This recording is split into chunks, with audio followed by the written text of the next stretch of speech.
तो भ्राता, इस प्रकार वीर अर्जुन को पाशुपतास्त्र प्राप्त हुआ। इसलिए प्रभु महादेव के किराट अवतार को प्रभु पशुपतेश्वर भी कहा जाता है। और उन्होंने अर्जुन को मात्र वो महाअस्त्र ही प्रदान नहीं किया, अपितु उन्हें भावी जन्म में मोक्ष का वचन भी दिया। तो फिर क्या अर्जुन का पुनर्जन्म हुआ प्रभु गणेश जी? हाँ हुआ, और इस जन्म में भी सयुज्य मुक्ति पाने के लिए उन्हें बहुत कठिन परीक्षा का सामना करना पड़ा, क्योंकि इस जन्म में उन्हें किसी भी ईश्वर में कोई आस्था नहीं थी। और उनके पुनर्जन्म की कथा भी अत्यंत रोचक है। इस कथा की शुरुआत एक कबीले से होती है, जिसके राजा व्याधराज नागा को कोई संतान ना थी।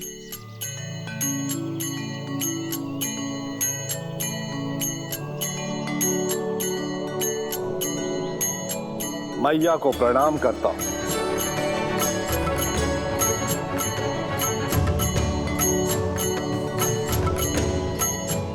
आज के दिन का आखेट स्वीकार करे माँ। और एक कृपा और करे माँ, मुझे उत्तराधिकारी दे। मेरा ये दुख हर ले माँ, कृपा करे माँ, कृपा करे।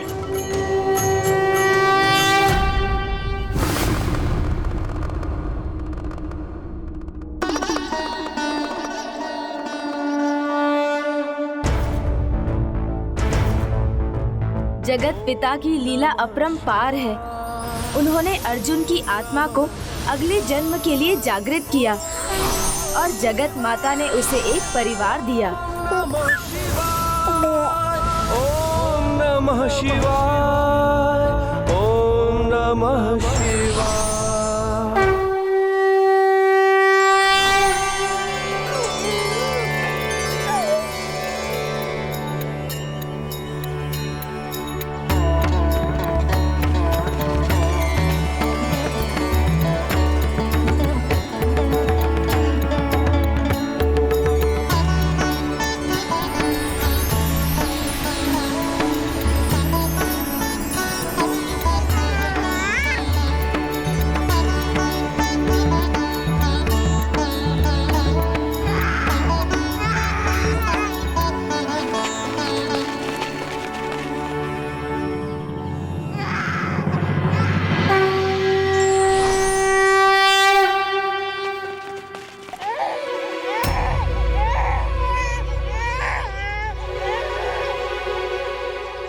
व्याधराज नागा को माँ की कृपा से उत्तराधिकारी प्राप्त हुआ।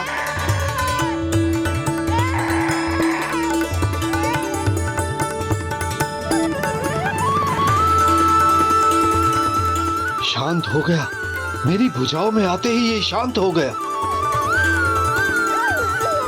ये माँ की कृपा है।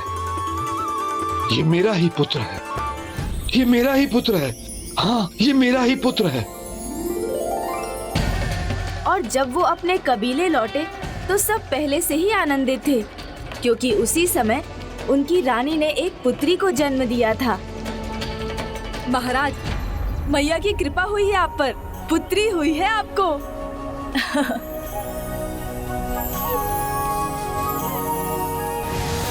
मैया की कृपा की वर्षा हुई है मुझ पर। उत्तराधिकारी भी मिला और पुत्री भी। नाचो। माता की कृपा में अब उन्हें पूर्ण विश्वास था और राजा अति आनंदित थे। वो अपनी पुत्री लीला और उस बालक थिन्ना की, जो उन्हें वन में प्राप्त हुआ था, दोनों का लालन पोषण बहुत स्नेह से करने लगे और उनकी इच्छा थी कि उचित आयु पर वो उन दोनों का विवाह करवा दें। थिन्ना, आ जाओ आ जाओ आ जाओ आ जाओ आ जाओ। तुम व्याघ्र हो और ये तुम्हारा अस्त्र है। अब इसे तुम्हें चलाना सीखना है और सामने देखकर निशाना साधना है। हाँ हाँ, समझ गया। आखेट करना तो तुम्हारा भी धर्म है। चलो, अच्छा है, तुम्हारे होने वाले पति के साथ में तुम भी धनुष विद्या सीख लोगी। जाओ, ले आओ वो धनुष। लो, और साधो निशाना। चलो।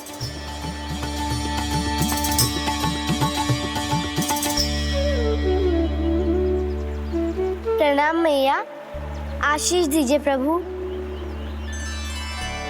जीती रहो। हिन्ना, तुम्हें प्रभु और मैया से आशीर्वाद नहीं लेना? मिट्टी की मूर्ति के सामने क्या झुकना, इनसे क्या मिलेगा? हिन्ना, मेरे राजा, मेरे मुखिया का आशीष समझे, इतना ही अधिक है मेरे लिए।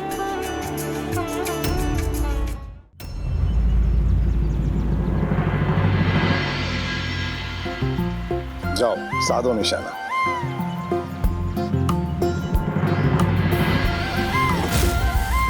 अच्छा है, बहुत अच्छा है। धनुष बाण चलाना तो जैसे तुम जन्म से ही जानते हो।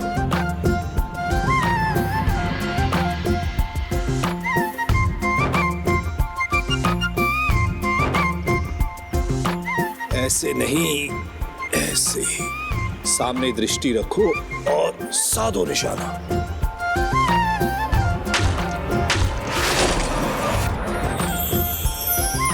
नीला, और अभ्यास करो, नहीं तो चूक जाओगी। आंखें हाथ से निकल जाएगा और तुम भूखी रह जाओगी। जब तुम हो तो मैं भूखी क्यों रहूंगी भला? तुम आखेट करोगे और जो तुम लाओगे वो मैं खाकर प्रसन्न रहूंगी। फिर से लक्ष्य साधो और छोड़ दो बाण।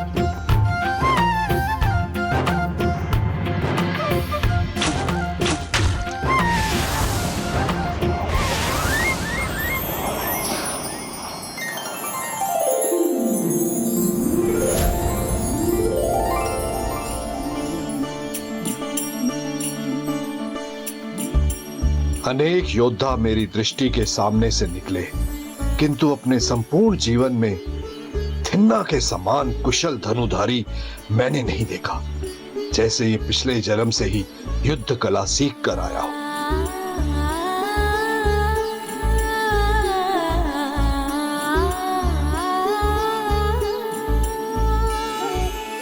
व्यर्थ में निर्जीव शिला आकृति के सामने झुकना छोड़ दो, कदाचित तुम्हारा भी लक्ष्य सुधर जाए। जिन्हें तुम मात्र निर्जीव शिला आकृति कहते हो, वो मेरे भगवान हैं। मुझे उनमें विश्वास है। और मुझे विश्वास है मेरी भुजाओं पर, मेरे अस्त्रों पर, और कदाचित इसीलिए मैं अधिक उत्तम धनुधारी।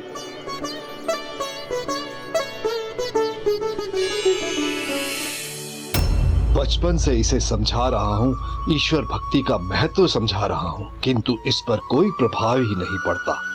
और अब जब इसका राज्याभिषेक इतना निकट है, तो ये प्रभु में, मैया में आस्था कैसे रख सकता है? जहाँ एक ओर थिन्ना को ईश्वर पर बिल्कुल भी आस्था नहीं थी, वहीं दूसरी ओर नीला की भक्ति प्रगाढ़ होती चली गई। राजा नागा ने उन्हें माता की कृपा समझकर स्वीकार किया था, किंतु वो थिन्ना से कभी ईश्वर सत्ता, उनकी भक्ति स्वीकार नहीं करा सके। दो इतने विपरीत व्यक्तित्व, उनके मध्य विवाह संभव ही कैसे था? जिससे आप शीघ्र विवाह करने के लिए तैयार हो जाएं। क्या हुआ गणेश, अब किस विचार में डूब गए हो तुम? विवाह एक यात्रा है, जिसमें स्त्री और पुरुष एक दूसरे को जानते हैं, समझते हैं। ये यात्रा कभी उन्हें आनंदित करती है, तो कभी असंतोष का आभास भी कराती है, किंतु शुभ और बड़े उद्देश्य के लिए दोनों पति पत्नी इस यात्रा पर निरंतर आगे बढ़ते रहते हैं। थिन्ना और लीला में मतभेद अवश्य थे, किंतु मनभेद नहीं। दोनों एक दूसरे को स्वीकार करते थे। फिर एक दिन उन दोनों के विवाह का समय आ ही गया।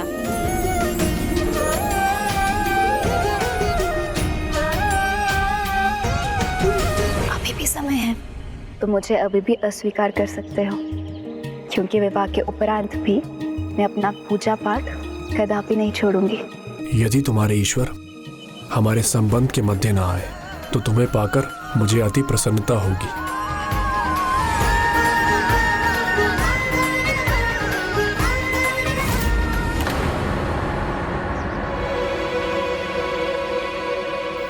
जाओ, अपनी मैया और अपने भगवान से आशीष ले लो। मैं यही प्रतीक्षा करूंगा। आज भी रुकोगे? आज मैं तुम्हें अपनी पुत्री ही नहीं सौंप रहा हूँ, अपितु व्याधराज भी बना रहा हूँ। व्याधराज नागा की, व्याधराज थिन्ना की, व्याधराज नागा की। माँ के सामने इस महायोद्धा थिन्ना को मैं कबीले का सरदार बनाता हूँ। आगे बढ़ो थिन्ना, माँ के सामने मेरी पुत्री और राज सिंहासन को स्वीकार करो। नहीं नहीं,